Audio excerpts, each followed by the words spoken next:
Great. Well, hello everybody. I'm Michael Murphy. I think I've met everybody here. I probably don't need to really to do introductions, except I will say for people who do not know me, don't know my history fully, just that I've like been here forever.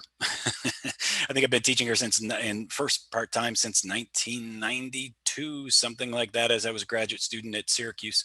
Um, and I direct the writing across the curriculum program on campus, and it's in that context that I will give this presentation.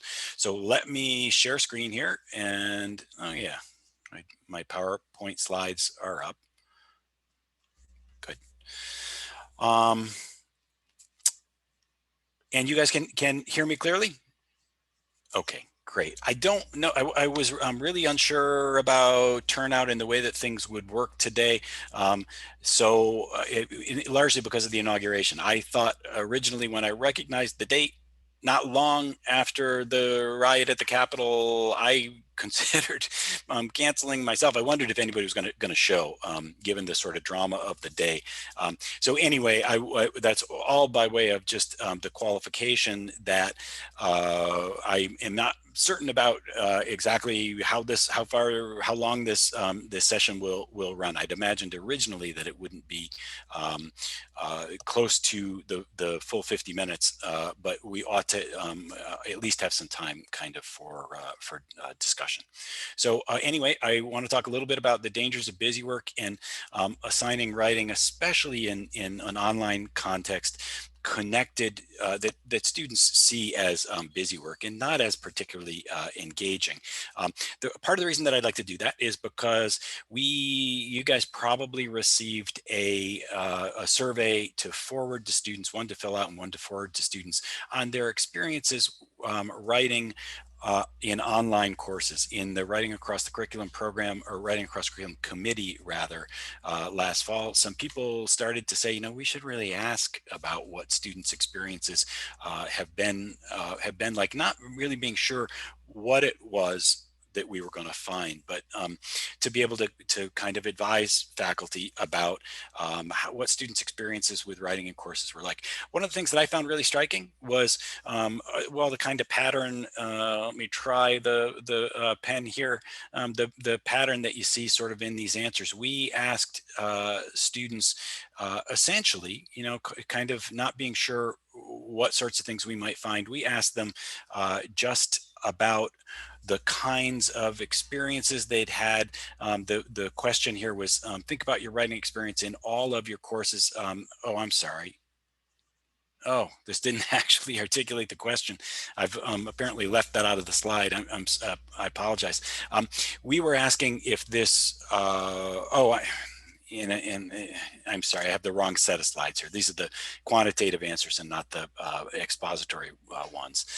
Anyway, we asked students to apply these categories to all of their experiences in writing in online courses. We wanted to know essentially how much writing they were doing. Right, and you could see that students were doing a whole lot of writing online. They almost all said more than in in-person courses. We asked about kind of engagement in process and pre-writing activities and revision. That seemed about the same, along at least in part with amount and quality of feedback from instructors. But you can see that we started with feedback. We started to kind of push into more in-person classes.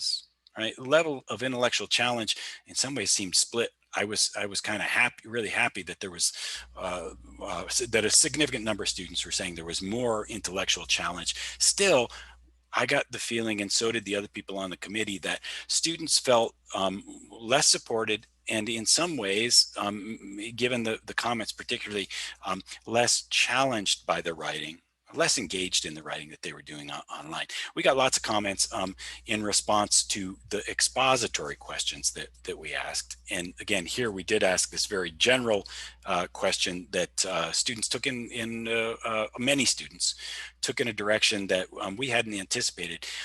Can you describe the new ways you're using writing in an increasingly online world?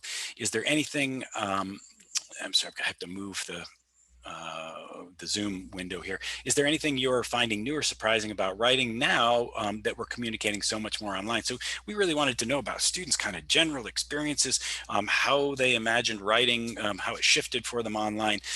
But we got lots of kind of commentary about students' disengagement with writing and the fact that they felt like they were writing more, but that the writing seemed a good deal less kind of meaningful to them, I guess I'd say. Um, Nothing more surprising about my experience, right? But more small writing assignments, I feel, just to give us something to do. I'm not as engaged with my writing assignments as I was during in-person class. That was a kind of common theme. I've never had to participate in discussion posts before. These are strange because they're mandated reflections of your thoughts. Myself and many of my friends are not huge fans of them simply because they're often forced and aren't a good substitute for in-class discussion. That was a pretty kind of common and striking theme. It felt like due to the lack of participation during online instruction and limited peer interaction, more discussion posts and assignments are what professors lean on to supplement the discussions that would have taken place during class. However, this adds stress to students' lives as the original workload they were used to in previous semesters had increased. I think writing requirements have increased so much in online classes, and I don't think professors understand that there are many students in 5+ classes, and piling on writing assignments is just going to end up with us doing the bare minimum to get it in on time. And then again, in really representative ways, there is there's way more writing than necessary, and it's honestly just so much harder for no reason. Again, that seemed to be sort of the kind of abiding theme. I'm surprised how little support I've been given now that I'm writing more online. It just all feels so impersonal and distant. And impersonal and distant did feel like a significant piece of what it was that students were being asked to do with writing in courses. We also asked what the best assignment was. And here there was a really kind of striking split. We got lots of answers that struck those same kinds of notes that I just highlighted. It's all just writing papers, so nothing stands out. I would not assign the title of best or anywhere close to any of them. None. There wasn't or weren't any interesting. There wasn't any interesting writing activity for me. So again, we got a lot of those, but then too, we got some relatively sort of impassioned language about some assignments. Some assignments seem to be sort of engaging students in ways that writers that not all assignments were. And this is from a previous semester, but it sounded like an online course. I really enjoyed an assignment from my adolescent psych class a few years ago. We were asked to come up with a concept for building for a community building event. It was based around the fact that support is not only needed for students who are struggling, but for their parents and the community as a whole. I liked it because it allowed me to solve a problem in a creative way using past experiences and outside knowledge, as well as what I learned from class. My human resource management course, where I had to explain a semi-advanced concept to a fourth grader. It was pretty imaginative and fun to have to think outside the box like that. Another student says, I enjoyed a lab where I had to create an exhaustive list of categories based on responses to a study and label them. It was a fun, critical thinking activity. So again, there was a good deal of language that spoke to that sense that, and I'm sorry, oops. I'm going to just stop my screen share. Actually, in this screen, I'm not sure how to do that. Okay, there we go.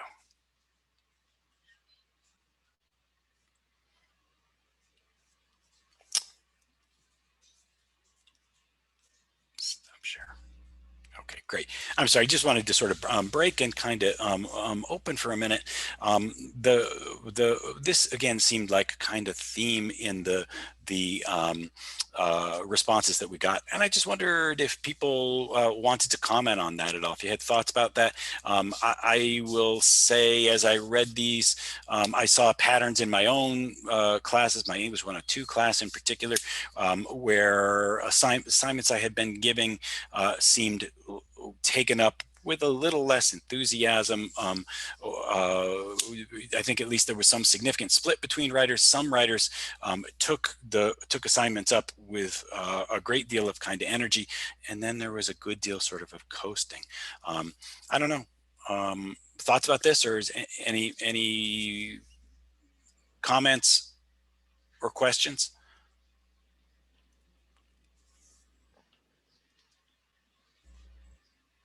Okay.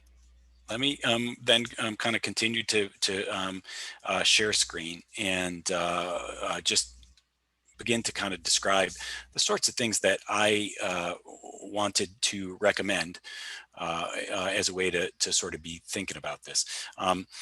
That is, how do you then sort of avoid what students seem to be describing a lot as kind of like report writing, and engage students in really active thinking. Three basic kinds of things that I'd suggest that we saw in some ways modeled in lots of the assignments that students talked about in those responses, and then also things that we've talked about in writing across the curriculum in the past. In fact, you'll notice here that these are terms that are used in the assignments page on the Writing Across the Curriculum website, as well as, I don't know if you guys know John Bean's Engaging Ideas.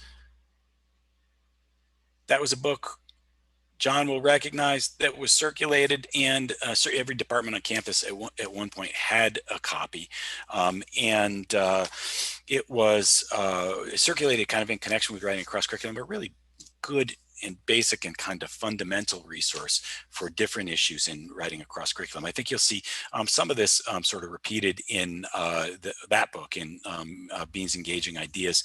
I've noted chapters 1, 6, and 7 here, which actually you can get online in the library now. You can take an online version. Now we have 3 copies that people can see.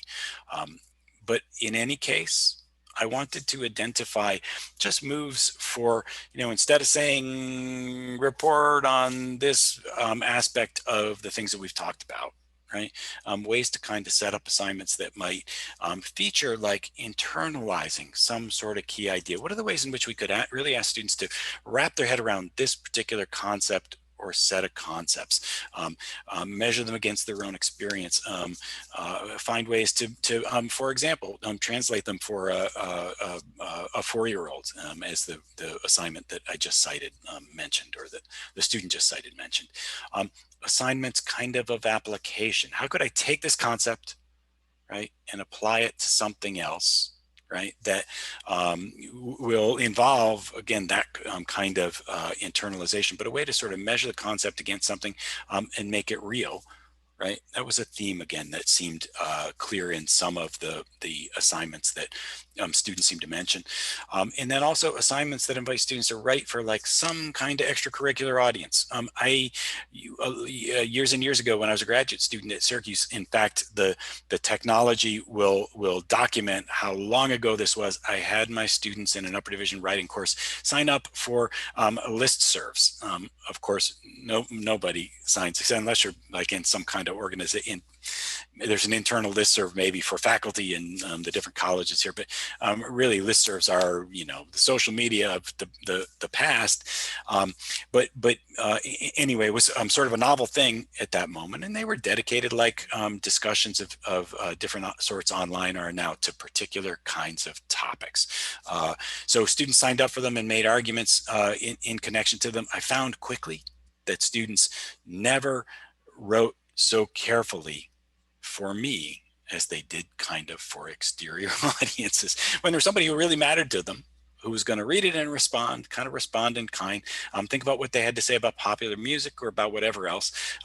It really did make a difference in how carefully they prepared their assignments. In fact, I remember students approaching me and saying, oh, is it okay, Professor, if I go back and insert some like casual errors into the text of this argument, so it will look like I didn't prepare it too carefully? That's the kiss of death, which seemed to me a really smart kind of rhetorical consideration. So anyway, I think it's a really powerful move to ask students to write it for another context, and also to engage some audience, that is different from the professor. So anyway, I wanted to show a few examples here of arguments or of assignments that worked in these ways. Okay, from the survey student comment, somebody pointed out this assignment did not mention specify Juliet Forshaw in music, but this is her assignment. I emailed her and asked her if this was it and if I could mention it today. So the student says the best writing activity was an assignment called Medieval Thought Experiment. We had to put ourselves in the shoes of a musician during the Middle Ages and describe the training, tools, and knowledge they needed to be successful. This stood out because it achieved the next level thinking I normally only get from in-class conversations. Again, that was sort of a big theme in student responses. It was like they were trying to find something, and they felt too like faculty were trying to find something in writing experiences that emulated the kind of engagement that they got in class writing experiences. Juliet's prompt was: imagine you're a medieval church musician living around the 12th century. What do you need to know in order to perform Gregorian chant correctly? Right? Not again just kind of report on these particular ideas, right? But to put a student sort of in this position, think of yourself as a medieval musician. Right? And what will you kind of have to know? Address at least 3 of the following 4 topics: musical notation, musical modes, structure of the Mass and the church calendar, and the practices of troping and liturgical drama, about 250 words. Please bear in mind there are multiple valid ways to answer this question. You're not expected to explain every detail from the textbook. And again, that felt like a piece of what students were kind of identifying, this sense that they were by and large kind of reporting information that the class content from the class, right? I think this does a nice job of asking students to do something else with that, to sort of imagine it in some kind of different way. Another assignment in Fairbrother's EDU 301, Schooling, Pedagogy, and Social Justice. This was I think the first assignment in a series based on the MTV documentary White People, which Anne asked in relation to which, before they viewed the first episode, Anne asked them to think about how have you experienced whiteness in your life, right? In this sense, kind of the personal experience of students, right? In ways to sort of again connect it to things that they'd seen in their lives. Right, I think was a really kind of proved to be a really kind of powerful move. This was not the only student who mentioned this assignment, but this student says, for me personally, writing journal entries has been by far my favorite activity. So writing that was really planned to be intended to be low stakes, preparatory, and informal. Right, preparatory to the experience of writing, of watching the video, and then preparatory to more formal ways to put these ideas together too. Anne told me that these journal entries led to more formal kinds of writing later in the semester. But the student again says, Dr. Fairbrother allows us to spend class time watching exciting documentaries and then respond with journal entries. This style of writing, more so as a freedom of reflection, I find to be beneficial as it allows me to collect my thoughts and organize. I dislike 100% discussion boards. I understand the use and reasoning of feedback from peers, but I feel as if teachers have implemented it as more so busy work. I have not learned content through the discussion boards. And so again, I think the suggestion here is that this student did begin to kind of learn content, examine content in an active way, in a way that engaged him or her, right, through this sort of act of applying this concept to something else. On the Writing Across Curriculum website, if I recall, we put those pages together a while ago, but there was a standing assignment in criminal justice that was a capstone assignment in which students had to take all of the things that they'd learned and apply them to some kind of field experience. They essentially wrote a research paper that surrounded and informed all of the kinds of decisions they'd made and experiences they'd had in different kinds of internships and field work. And again, I think it was a really kind of nice move to measure, right? Not to sort of write a kind of academic piece at the end, but to measure that the things that they'd learned against real experience. So the other thing that I guess I would encourage people to think about another kind of assignment. This was not one of those assignments that was mentioned in the survey, but my colleague in the English department, Fiona Call, last year, I believe, was asking students to, first year students, to sort of like imagine themselves as scholars and begin to sort of articulate their work in ways that would put them in the position of having to kind of attest to its potential value as a piece of research, right? She asked them, in fact, to apply for student scholarly and creative activity grants, which seemed to me a really brilliant way of asking them to sort of take general stock of themselves intellectually, to put them in the position that we're always in as practicing academics, to take stock of themselves and the work that they did, and to articulate it in ways that would speak to some sort of a standing form, right? And even if only by implication at the beginning, but maybe later materially, I don't know if any students followed up on this, have some kind of real audience, right? They could imagine themselves, even if they did not actually do this, though she invited that, even if they did not actually do it, they would be in the position of having to imagine for themselves what it would be like to send this off to some committee on campus that would read these and make some kind of judgments about them.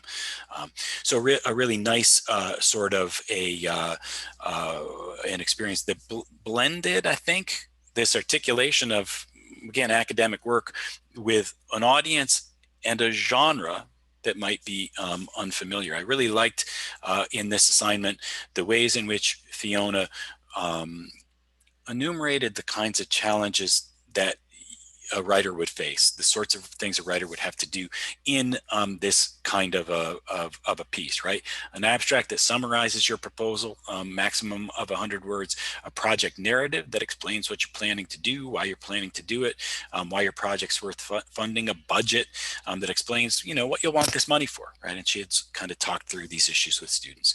A bibliography, a description of a faculty member who you'd want to work with, a statement of what still needs to happen in order to make your proposal stronger, and then some adherence to the SCAC guidelines. So that's most sort of what I have. I was going to kind of refer folks also to the John Bean book and a chapter in which, well, a passage really, in which he offers some other examples of assignments. Again, assignments that are designed not specifically with online courses in mind, but designed to kind of engage students and to ask them to do something other than reportage. But so we can look at that, but I thought I would kind of break and ask for questions or thoughts. I don't know, did you guys come with particular ideas about assignments that you were rethinking, or maybe want to talk about experiences with student writers in online courses, either last spring or this fall? Those felt to me like really different kinds of courses, but.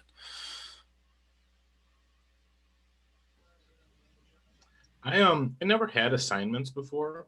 I was always designed my courses based on large assignments, and so I have since introduced them in the last 2 semesters. And I struggled a little bit last semester. I wanted something due every Sunday evening, and I think that's still a good idea to have that consistency. But I cut back on the amount of assignments going into next semester, and then designated essay writing weeks when they would submit their journals. But I still have 10 assignments in my 100 level and my 300 level courses. And I was just wondering, Michael, of course, to you and to everyone else, how many of these small, if you're doing small writing assignments or some kind of small pieces, how many of them are you doing throughout the semester? Well, I can say that in my English 102 course, which is the course I've been teaching most frequently online, I've also been teaching an upper level course, a practical English grammar course, which isn't really writing intensive, though they do some writing. I will say that my students write, probably in the end, their writing is connected to reading and to some in-course activities, informal writing, which is often shared, though not via a discussion board. They probably write twice a week, relatively short informal pieces. Jennifer says 5 to 6 mini 2-page papers that apply concepts to current events, aligning with 5 to 6 discussion posts during other weeks. Oh, and I'm sorry, there was chat here that I did not see at all. So I don't want to, I can look at the chat, but I don't want to circumvent other responses to Michael's. I also do I'm doing 100% asynchronous like I did last semester for this upcoming semester. And I also do 2 smaller assignments, written assignments. But I scaffold my large assignment. I only have 1 major assignment in the class, and that is a final project. And so every week I do 2 smaller writing assignments, but every module, and I have 5 modules. There's kind of like I would say a more higher risk writing assignment that's anywhere between 1 to 2 pages long. But at the end of the semester, they take all of those assignments from each module to combined into a larger essay.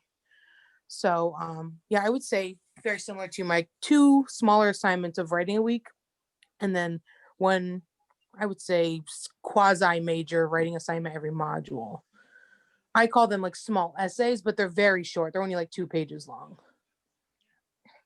Amanda, you mean the weekly pieces or the module pieces? My module pieces, they're anywhere between 2 to 3 pages. And then at the end of the semester, they have 2 choices. For those students who don't feel comfortable behind the camera, they have to produce a 5 to 7 page paper. If you feel comfortable in front of the camera, you produce a 5 to 6 minute long digital essay. And so, but it combines all the aspects. I'm doing dystopia. And so it kind of includes all these aspects we've been talking about slowly throughout the course. I think that's a model that's popular or common in first-year writing courses, English 102. That is, Amanda, this sense that you fold. I think it's a little harder to do in content-oriented courses, but that you fold initial writing projects into something kind of bigger. A number of my papers in English 102 are set up that way each year. For example, the source paper that they write, the research paper, I encourage them to recycle something that they've already formulated in some context. Go back and then think about the kind of discussion that surrounds it in what, in a strategic way, in a rhetorical way, would be an effective set of sources to cite. Yeah. So, oh, sorry, Mike. No, that's okay. Go ahead, Amanda. But like to speak to like the larger audience, when it comes to like these like informal or smaller or low risk writing assignments, like my presentation yesterday talked about, I really kind of veered away from too many common discussion thread forms or smaller written assignments and kind of allowed them to do like more video or more broader assignments that aren't just writing oriented, which students really get onto. I find that like mixing it up that way, when they do have to write for those smaller assignments, they're more engaged because they're just not consistently doing them all week long and all week long.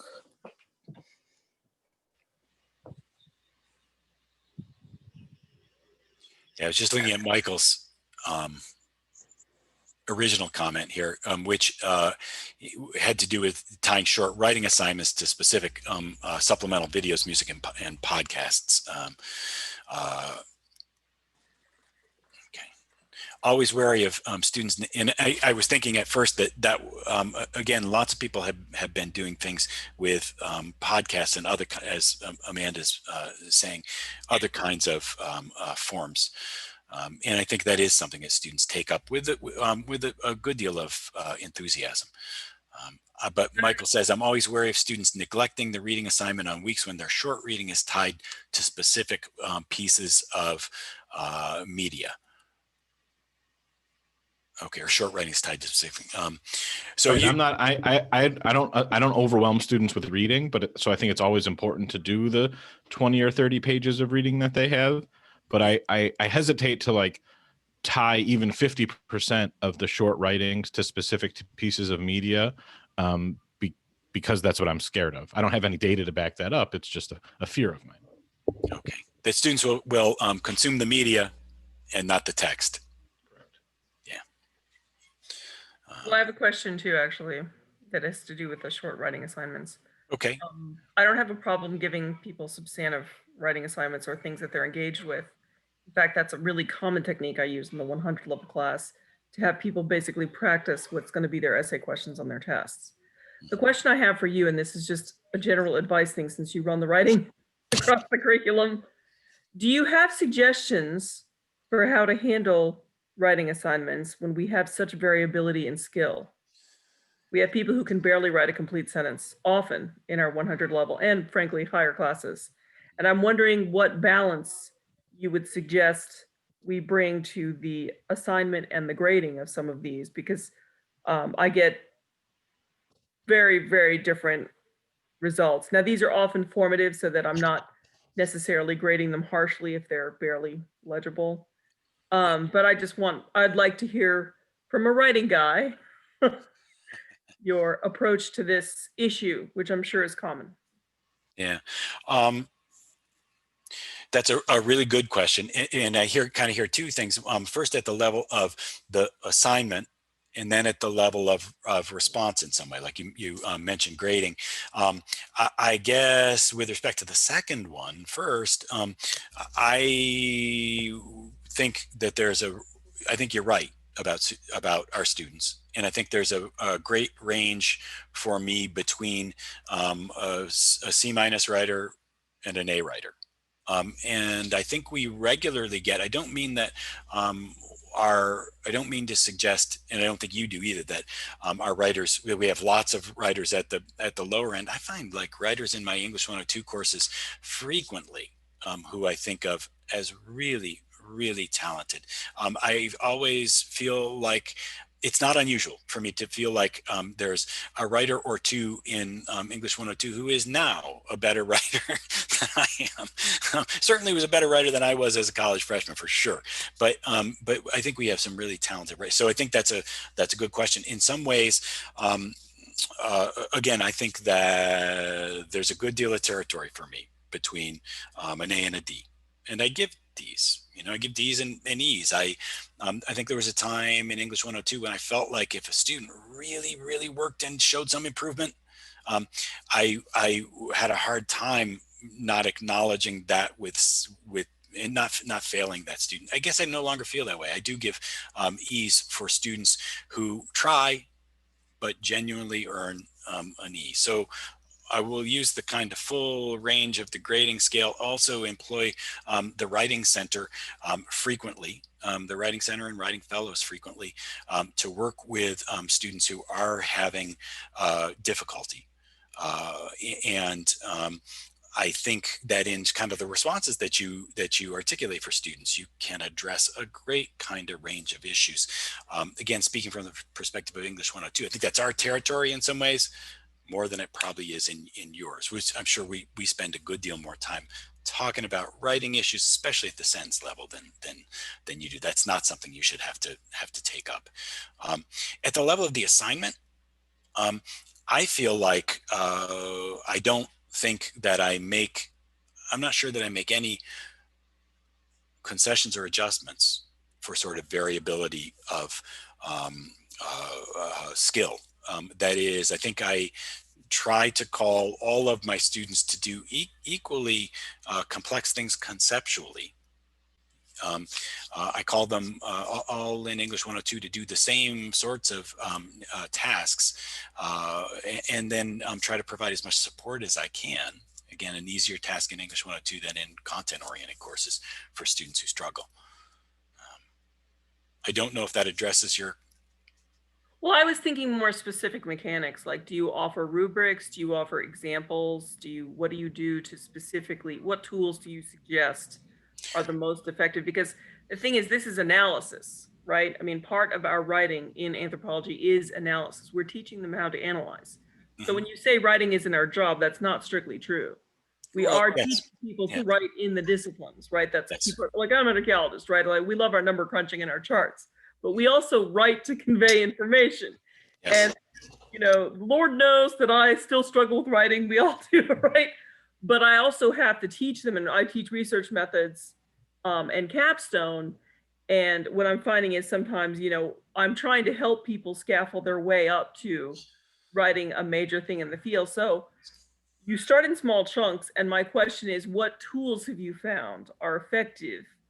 Like I've been giving people, what I've been doing is giving people examples. So I give them, this is good, this is not so good, and like having them try to discern the difference, right? Yes. But it's challenging. And I was curious if you had any suggestions for, say, when we're doing small writing assignments, like for my 111 class, I have people, there are a couple of takeaway concepts I want them to remember 6 months later.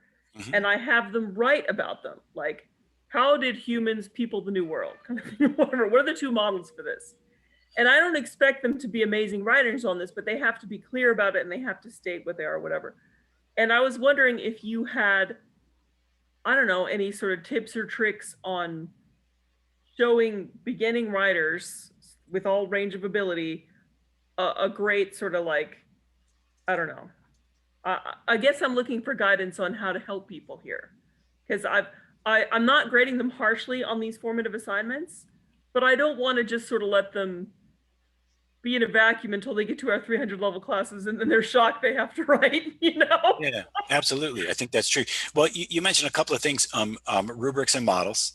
And I'll say, honestly, anybody who knows me knows that I have not uh, normally been big on rubrics, except under certain circumstances. In fact, I'll say this again in probably about a half an hour, that I think rubrics can be really useful when you're asking students to write in a very fixed and static kind of a genre. A genre with a very clear shape and very clear sorts of conventions, and one that you do not expect to change.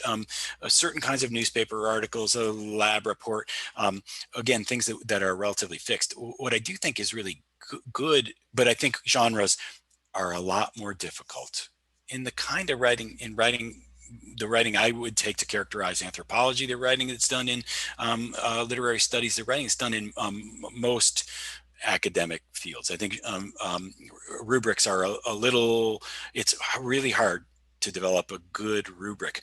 But I think the rub for rubrics, the thing is really at stake in them always, is the language that's used to describe stuff. The line in the description of what's meeting or exceeding, that really articulates what the difference is. And so I think in some ways, to speak to develop some ability, I think I really like the idea of models. I use models a lot in English 102. I think it's something that students respond to. I think it's especially useful in disciplinary writing, where you are at, you're right, you are asking them to do relatively specific kinds of things, and students can see that modeled in literary studies. What's it like to begin an essay with a text? That's a kind of common discussion. Like, what kinds of observations could you make at the beginning that will set up things that you want to do later? When I teach writing about literature, right, that's kind of move. I think that it's not a required move, but it's kind of move that literary scholars tend to make. So again, to my mind, those sorts of models, where both professional models and then student models, that show the kinds of discourse you want students to produce, the kind of analysis that you want them to do in a more general sense. I think that's a really useful sort of a thing.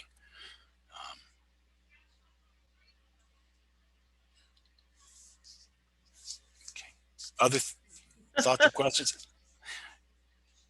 Go ahead, Alana. I was just saying thanks. Oh,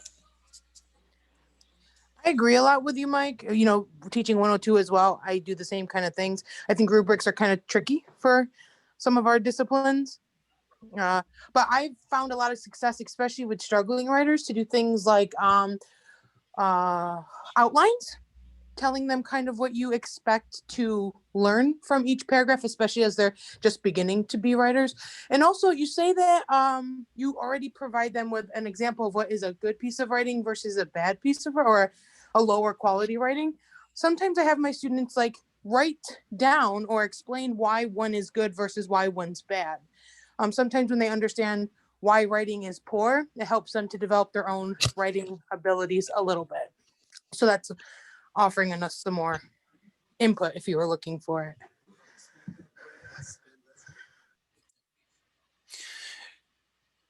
Yeah, that's what I was saying about beginning to be able to articulate the kinds of judgments that you feel like somebody in anthropology would make about an analysis. You know, especially kind of with key terms that you know, really speak to the kinds of things anthropologists do.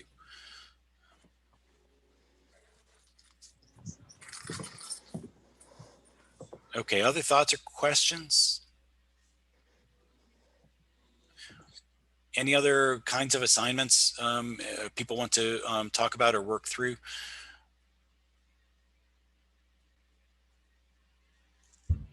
I'd be interested to hear anybody's experiences workshopping students' writings or their writing projects. You know, even sentence level, even paragraph level, in an online course. I've done it before in the classroom, very successfully, but you know, it's a special thing, right? You have to really set a good, you know, a good level of teamwork. There has to be a little levity around there, right? You have to put everybody at ease. You have to workshop your own writing maybe a little bit, or some published piece, because anything can be strengthened, right? You know, you do all of that. I'm looking to do it now in this, you know, in an online course in the coming semester, and I just wonder if I can really achieve that sort of same level of teamwork and give and take in an online conversation as easily as I used to do it in a classroom. If anybody has tips or tricks for me on that, I am happy to hear them. There's also a guitar lesson in the background. I'm so sorry. I'll mute myself here. I've had students use either Google Docs or use Hypothesis in Blackboard to provide feedback to each other. It could be done in groups, or it could be an entire class, depending on the size of the project and the size of the class. And that's worked pretty well. My students always use Google Docs for drafts. I think and I have not used Hypothesis, but it is a great kind of collaborative tool. And another thing that I'll say in half an hour or so is that it's almost like universal for students. Like they all, because Google Docs and Google Drive are free, you know, and they don't have to get Microsoft Word. I think they all know it and have a sense kind of how it works. But yeah, I think it's a wonderful, the markup is easy. It's easy to read. The process is easy. They begin, it doesn't take them at least long to figure out, you tell them a couple of times to figure out that if they turn on suggesting mode, they can kind of track what happens. So yeah, I think software wise, that's a really good suggestion. I agree, Rebecca. My students too, like I have that, as you describe the sense of what comes into my head as you talk about workshop online, is going, you know, put them in breakout rooms, just like you might cluster them in a classroom. And then you go to one and there's this great conversation about, you know, they all have Google Drive open, they're sharing it, and there's and then like you go to the next breakout room and they all have their cameras off and mute even, you know, and so like there's clearly nothing going on. Oh yeah, we talked about it. So how to kind of stimulate more universally, I think really is difficult. One thing that I do when that happens, and this I think depends a lot on the size of your class, but connected kind of to what Alana was saying was some sort of a group analysis, a large group analysis, right, of a text. Even one, it can be dizzying, and you have to make sure that suggesting mode is on, but even one where everybody kind of collaborates on some common text that you can sort of make suggestions, or you can at least see in real time how some suggestion about text might work out. I think that's important. I also, just in terms of tips and tricks, feel whenever I do this, like, unless it hasn't been working and I want to kind of just shift things and give them not a snow day, but just alter the sort of routine. I try to be as careful as I can about placing groups together. I think about what writers will work well with one another, and I'm not always right, but both by topic and then by skills and temperament. Intellectual temperament. I guess I mean. I think that you can put together personalities that work well. But other thoughts about that? Other experiences, or other people having the same experiences with workshop online? I just find the share screen to be like double difficult, like another layer of being separated from the students.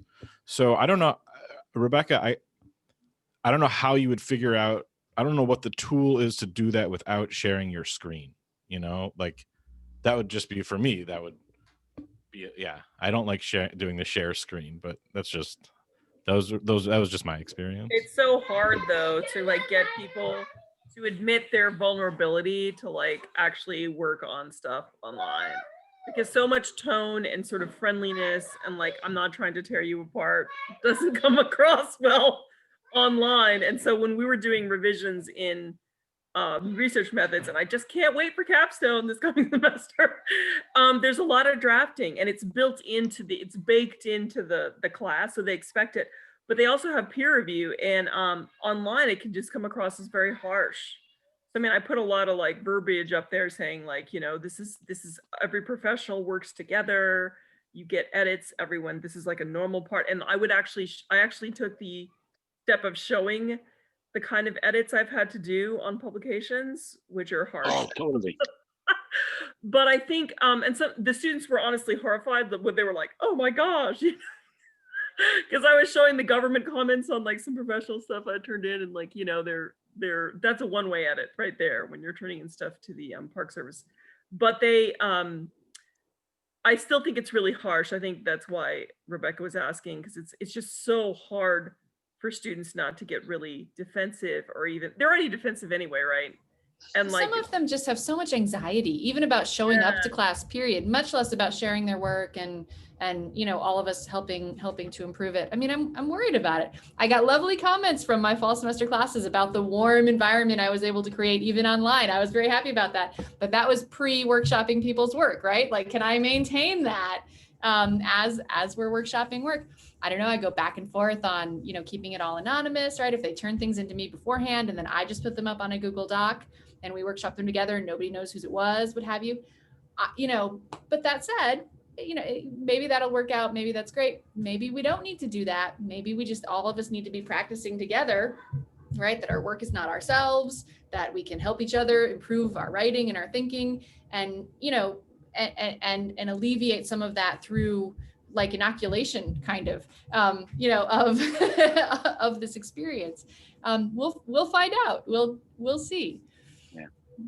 I think what you point to, Rebecca, about the general sort of feel of the classroom, you should feel really good about that, because I think a lot of people, myself included, feel like they struggle to have the Zoom classes feel sort of like warm and collegial and inviting. Students do, you're right, Alana, in my experience, students do withdraw and feel really defensive about participating. But I think that's right. That atmosphere is what makes students feel safe about kind of sharing. And in the sort of disembodied world of the screen, when they're not in the same physical classroom, that's difficult enough. But yes, it becomes tougher.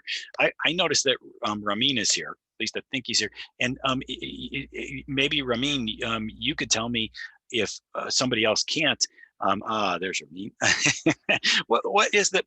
I did not ever require my students. I encouraged and cajoled, and I did everything I could to get them to turn their cameras on all the time. I didn't shame them, and I didn't require it. but I'm almost, there is part of me, especially in English 102, a small group that wants to require that cameras are turned on. That college policy, that would contradict at least the spirit of college, the college's advice, if not college policy. Is that true? I was trying to be hiding in a corner, Michael, so See, you're that student we're talking about. yeah, I had my camera off, sure. Well, I don't think we have a policy that requires students to use their camera, and there are instances where I have found, because I meet with a lot of students, they can't. I mean, they're on their regular PC. They don't have a camera like you and I may have on a laptop, so it's not particularly easy for them to even actually do it. I have students that do that on their phone, and then they're on their PCs doing the work that we're supposed to do. So we have done all kinds of things to try and accommodate students. I can tell you, I made the mistake of giving an online exam this past semester and had them all agree to keep their cameras on and share their screens and so on, and just drove myself crazy. So I hear you. It's not really conducive to a good experience when many students don't have their cameras on, but we don't have a hard, fast rule about it, and mostly it's because of access.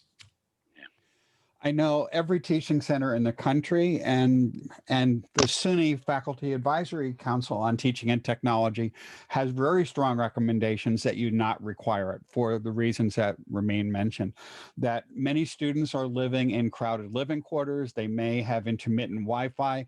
They may be in a noisy environment, and they may not want to display a screen where there's other people around them, where their family members around them, where their siblings and so forth are there, or if they're working in outside of a library where they're getting Wi-Fi outside, or if they're sitting in a car near a McDonald's. It's asking quite a bit. And again, if they're running it off of their hotspot on their phone, that's additional bandwidth, which will cost them if they have limited bandwidth. So there's lots of good reasons. The only place where it really is legitimate to ask them to turn it on regularly is if you're teaching maybe an American Sign Language class and, synchronously. There really aren't too many other cases where it should be a requirement, but it's certainly appropriate to encourage people to do it if they're in an environment where they're comfortable doing it. Well, I'll keep encouraging, if not pleading. Then the moment when I had the greatest doubts about those, at least strenuous pleas, where I don't know if anybody here has had it, but those moments when a student will show up like this. Have you had students driving? And I say, "Oh no, please, please, you put us down." So yes, there are all kinds of problems. It's true.